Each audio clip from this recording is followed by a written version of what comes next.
Hello, my friends, and welcome back to Woven English. I am so glad you are here with me today. Wherever you are right now, sitting in a cafe, lying in bed, riding a bus through the city, or resting quietly at home, take a slow breath in. Let your shoulders drop. Let your hands relax. And give yourself permission to simply listen. This channel exists for moments like this one. Moments when the noise of the day grows quiet and a story pulls you gently into another world. And today's story is going to take you somewhere extraordinary. Not to a palace, not to a battlefield, not to a grand stage with lights and applause. Today's story begins in a dark, cold corridor, a place that smells of sickness, a place that sounds like suffering, and yet it ends in light. Today, we are going to talk about one of the most remarkable women who ever lived. A woman who was born into wealth and comfort, who could have chosen a soft and easy life, but who heard a different calling and followed it through years of refusal, across a continent, and into the worst hospital in the world. Her name was Florence Nightingale, and the small lamp she carried into that darkness changed medicine forever. This is her story. And as you listen, your English is growing stronger with every single sentence you hear. Your brain is picking up rhythm, vocabulary, grammar, not from a textbook, but from a real story, told in natural English, at a pace just right for you. And before we begin, write in the comments where you are listening from and what time it is in your country right now. Now, let's begin. The year was 1820. On the 12th of May, in the beautiful Italian city of Florence, a baby girl was born to a wealthy English family. Her parents were traveling through Europe at the time, something that only the very richest English families could afford to do. They named their daughter after the city where she was born. Florence. Florence grew up surrounded by beauty and privilege. Her family owned 2 grand houses in England with wide green lawns, libraries full of leather-covered books, servants for every kind of task, and fine food on the table every evening. By any measure of her time, she had everything. Her father, William Nightingale, was an educated and thoughtful man, and he believed something that was quite unusual for the 1800s. He believed that his daughters deserved an education just as much as any son. So he taught Florence himself mathematics, history, philosophy, Latin, Greek, French, German, Italian. Florence was an extraordinary student. She had a mind that was sharp, organized, and deeply curious. She loved numbers especially. She loved the way numbers told the truth. She loved the way data, careful, collected information, could cut through confusion and show you what was really happening in the world. She had the mind of a scientist and the heart of a poet, and she did not yet know what to do with either. Because here is the difficult truth. Florence was not happy, not truly. She had everything a young woman of her era was supposed to want: elegant dresses, parties with important people, invitations to grand dinners, the chance to marry well and settle into a comfortable life. And the young women around her, her friends, her sister, they seemed content with all of this. Florence was not. She felt like a bird in a golden cage. Beautiful surroundings, plenty of food, nowhere to fly. She wrote in her private journal. She kept a journal all her life, and those pages tell us who she really was. She wrote that she felt a constant, burning restlessness, that she needed to be useful, that she could not understand why she was given a capable mind if she was only meant to sit in a drawing room and make pleasant conversation. When Florence was 16 years old, something happened that she would carry with her for the rest of her life. She wrote that she heard the voice of God speaking to her, not in a dream, not in a vision, but clearly, as clearly as if someone standing in the room had spoken her name. She believed she was being called to serve, to help those who were suffering. She did not yet know exactly how, but she felt it with absolute certainty. The trouble was, the world was not ready to let her follow that call. As Florence grew older, she became more and more certain of what she wanted to do. She wanted to become a nurse. And this wish horrified her family. You must understand what nursing meant in 1840s England. It was nothing like what we know today. There were no nursing schools. There was no training. There was no respect for the profession. Hospitals were dirty, overcrowded, dangerous places. Many of the nurses who worked in them had no education at all. Some came to work drunk. Some stole from the patients. Nursing was considered the very lowest kind of work, something women only did when they were so poor they had no other choice. And here was Florence Nightingale, one of the most educated young women in England. From one of the country's finest families, her mother was furious. Her sister was embarrassed. Her social circle was shocked. This was not what women like Florence did.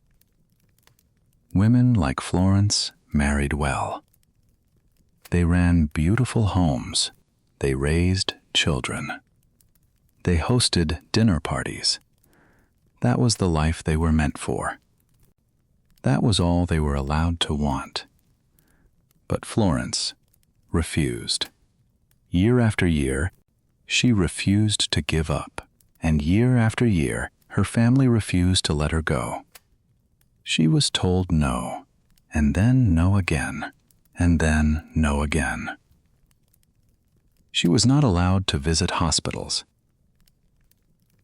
She was not allowed to study medicine. She was steered back toward drawing rooms and dinner tables every single time she tried to find a way out.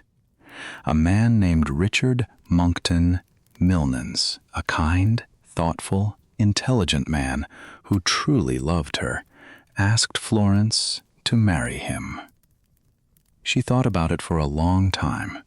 She genuinely cared for him, but in the end she said, no.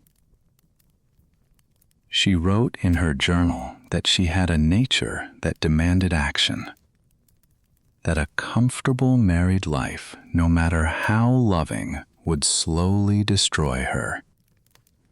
She chose her calling over love. She chose her purpose over security, and then she waited. She read every book she could find on health, disease, and hospital management. She studied government reports on sanitation. She collected data. She analyzed numbers. She prepared herself in secret for a role that she was not yet allowed to fill. Those years of waiting nearly broke her. She fell into periods of deep despair. She wrote in her journals about feeling useless, about feeling trapped, about feeling that her mind and her energy were being wasted, hour after hour, in rooms where no one wanted anything from her except to smile and look beautiful. This went on for more than 10 years. 10 years. Think about that. 10 years of saying yes to something the world kept saying no to. 10 years of choosing a dream over comfort, over approval, over the easier road. 10 years of carrying something inside her that no one around her understood. Most people would have given up. Most people would have accepted the life they were offered. Florence did not. Finally, when Florence was 31 years old, her family allowed her to travel to Germany. She went to a place called Kaiserswerth, near the city of Dusseldorf. There, a group of dedicated religious women ran a small hospital and training institute for nurses. Florence spent several weeks there, learning, observing, working, and she was extraordinary. She had a natural calm in the presence of suffering. Her hands were steady.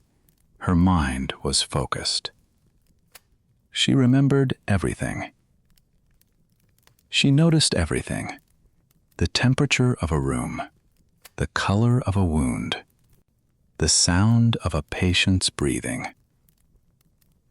She absorbed information the way a sponge absorbs water.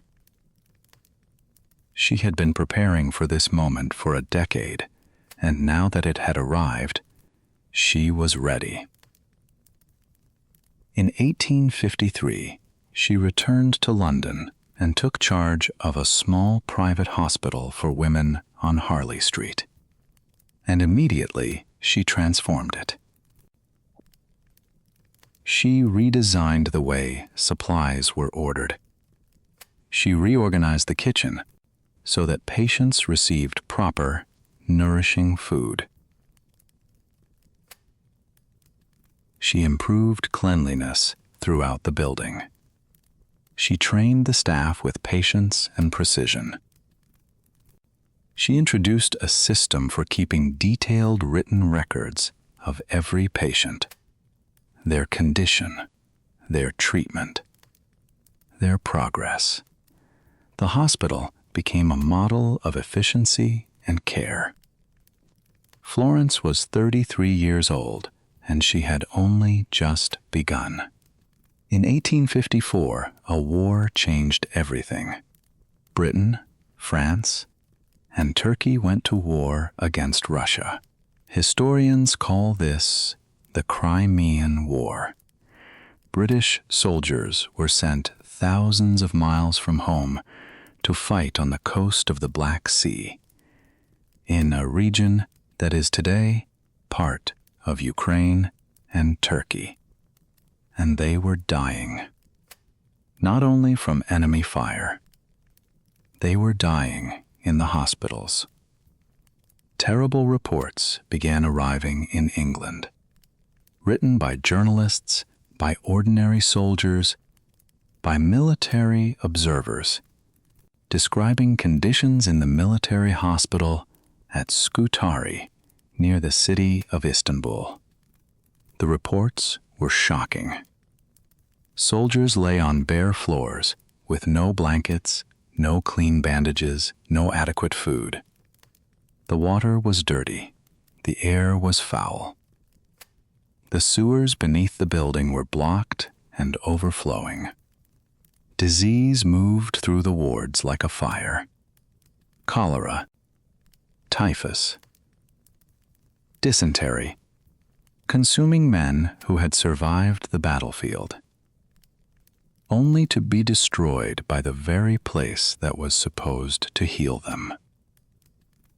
More soldiers were dying of sickness in the hospital than from wounds in battle. The British public was horrified. They were furious. They demanded change.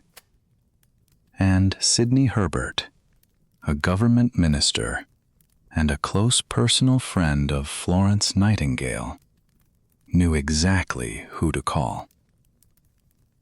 He wrote to Florence and asked whether she would be willing to travel to Scutari and take charge of the nursing care in the military hospital. Florence had already written a letter to him that very same day, volunteering to go. Their letters crossed in the mail. They had reached the same conclusion at the same moment. Some things are simply meant to happen. Florence moved quickly. She gathered 38 nurses. Women she had trained herself, women she trusted completely, and organized the entire expedition with military precision. Within days, they were on a ship crossing the Mediterranean toward Turkey. What she found when she arrived was worse than anything she had imagined. The barrack hospital at Scutari was an enormous old building designed to hold perhaps 1,700 patients. More than 4,000 men were crammed inside. They lay shoulder to shoulder on the bare stone floor. The building had not been properly cleaned in months. Rats ran freely through the wards. The latrines were overflowing. The smell was beyond any description that language can produce. And men were dying there every single day. Not from their injuries, from the filth. Florence walked through those wards and saw everything clearly. She did not look away. She did not break down. She did not wait for instructions or permission. She went to work. Florence began immediately. She organized her nurses and assigned them to the worst wards. She demanded that supplies be ordered: soap, clean linen, bandages, proper food. She hired local workers to scrub the floors, to remove the waste, to repair the broken drains and sewers beneath the building. She opened windows. She separated the sickest patients from the others to stop the spread of disease. She established a proper kitchen and made sure every patient received warm, nutritious food twice a day. The military doctors were not pleased.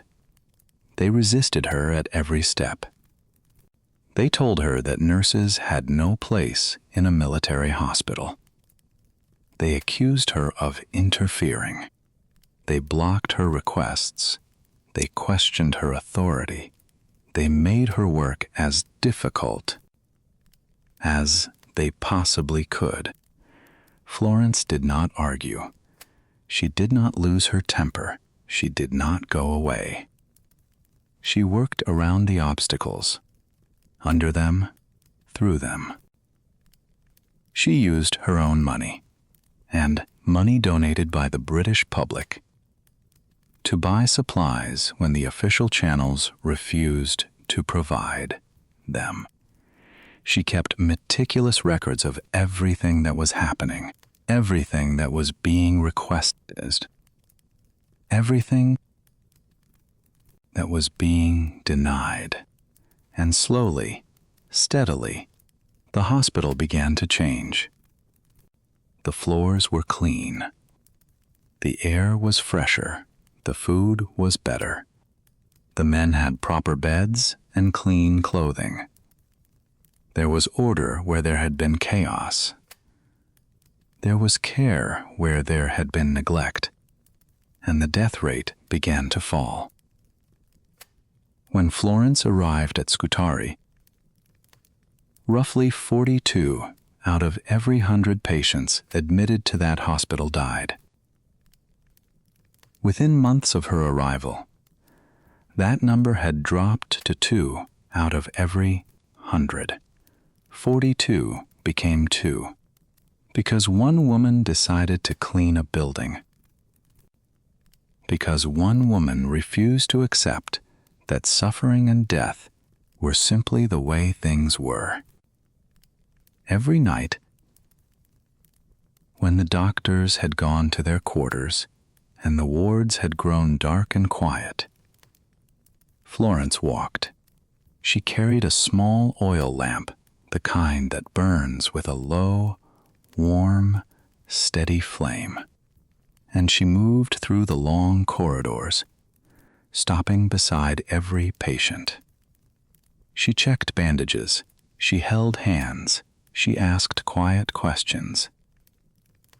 She whispered comfort to men who were frightened and in pain.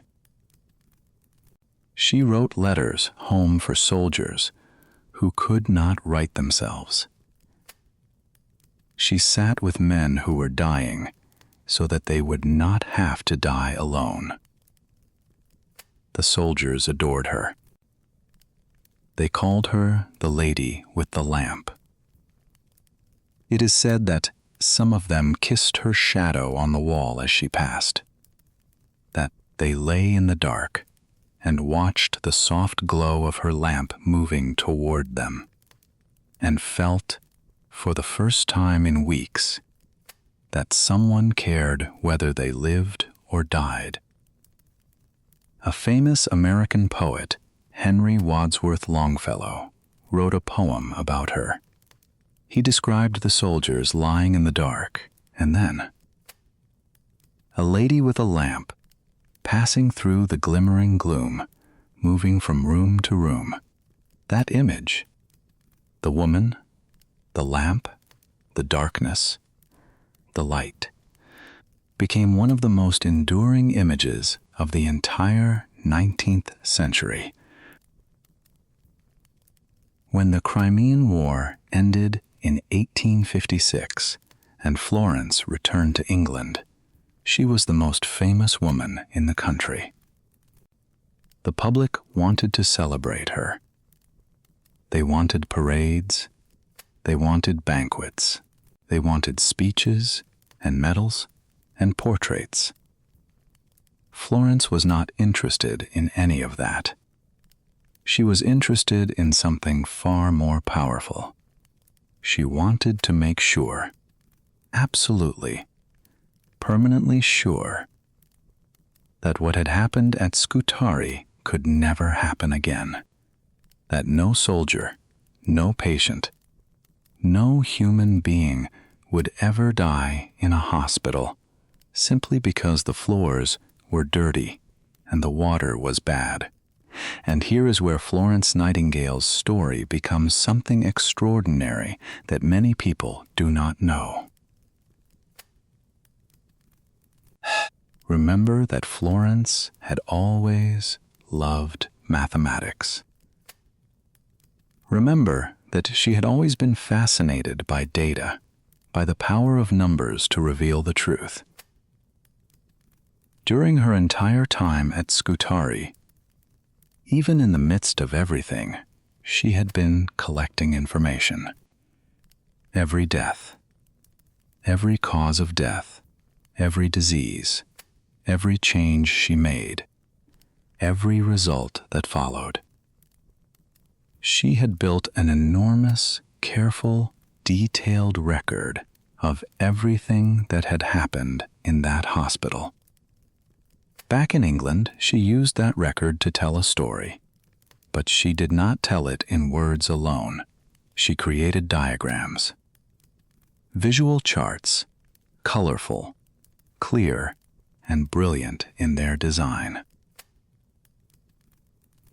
Her most famous diagram was shaped like a flower, with petals representing different causes of death. And the petals that were largest, the ones that dominated the entire image, were not wounds from battle. They were deaths from preventable diseases, deaths from dirty water, deaths from poor food, deaths from overcrowding. She sent these diagrams to politicians, to military generals, to hospital administrators, to Queen Victoria herself, and the men who had ignored written reports for years, who had read words and dismissed them, who had heard arguments and found reasons to delay. They looked at Florence's diagrams and they understood immediately. A picture shows what 1,000 words cannot. The numbers told the truth, and the truth demanded change. Florence Nightingale is recognized today not only as the founder of modern nursing, but as one of the pioneers of data visualization. The art of presenting information in pictures that make complex truths immediately clear.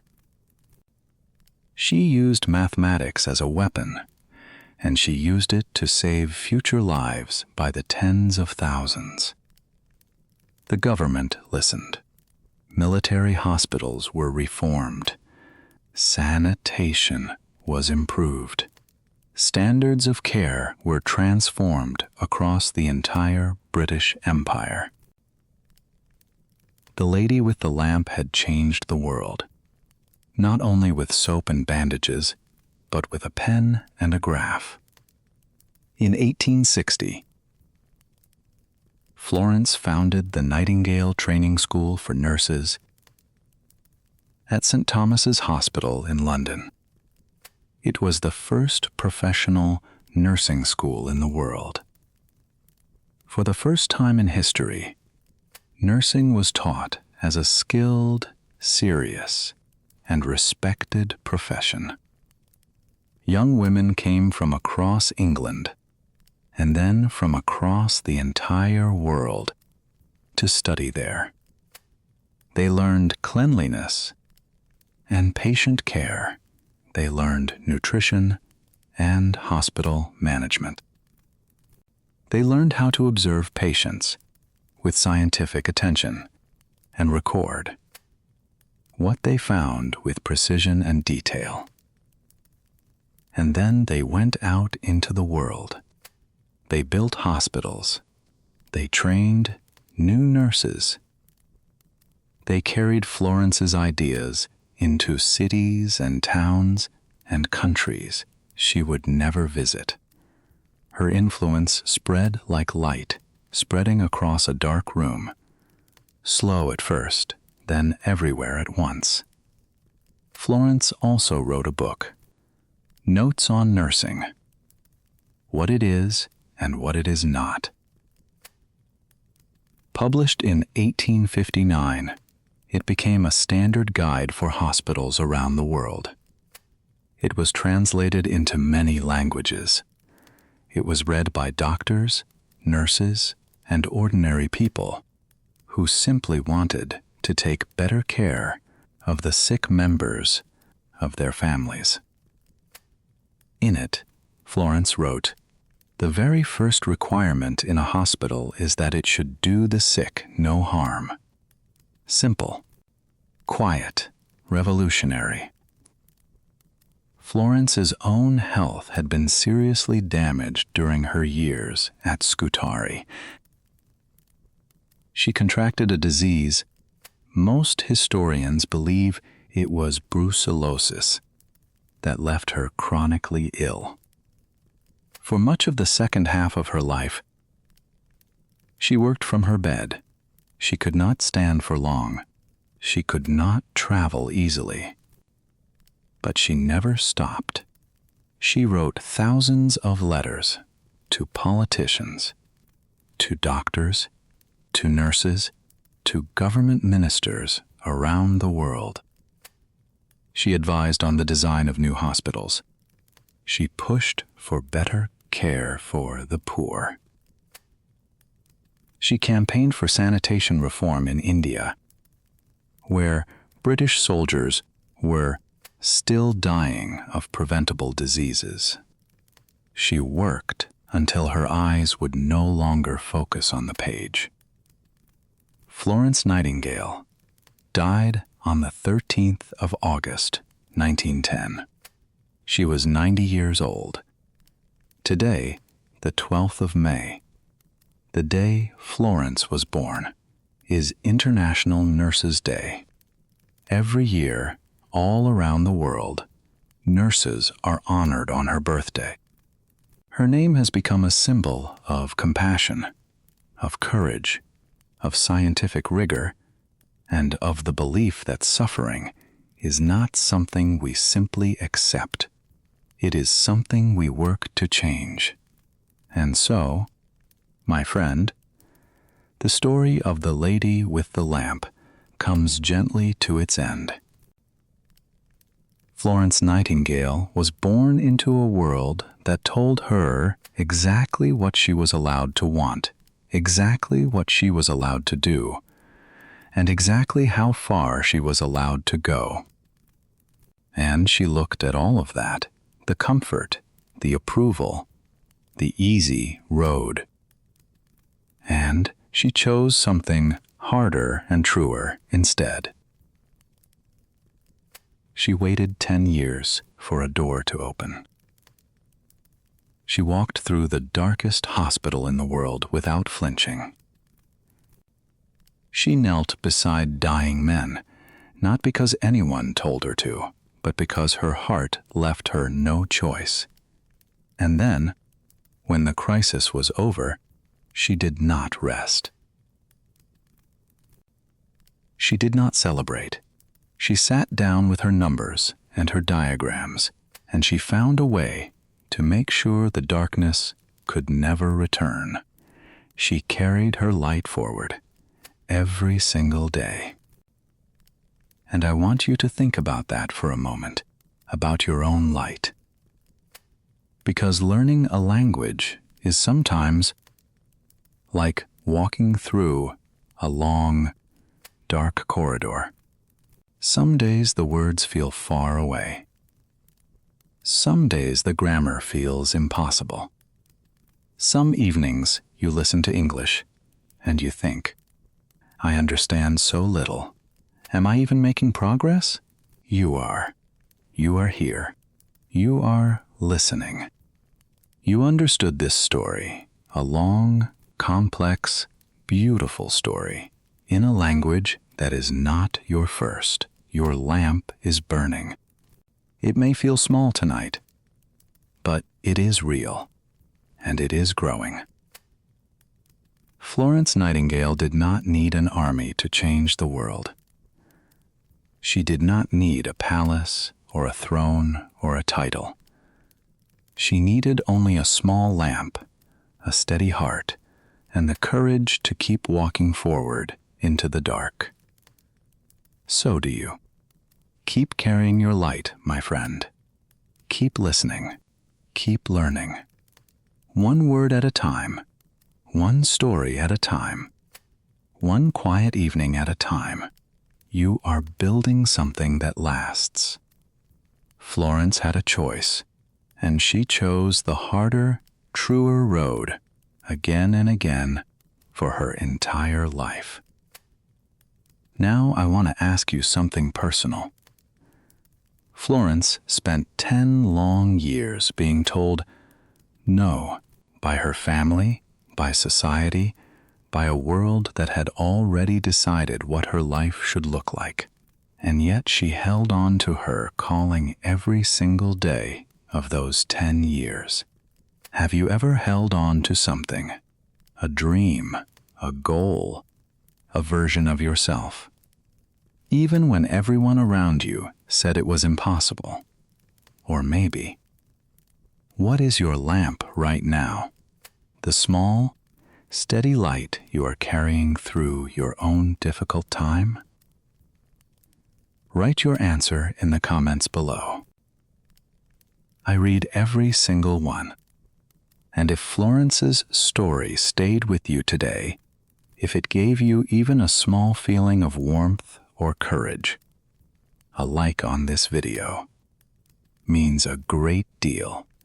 It helps more people find stories like this one. And if you are new here at Woven English, I would love for you to subscribe. We have many more stories waiting for you.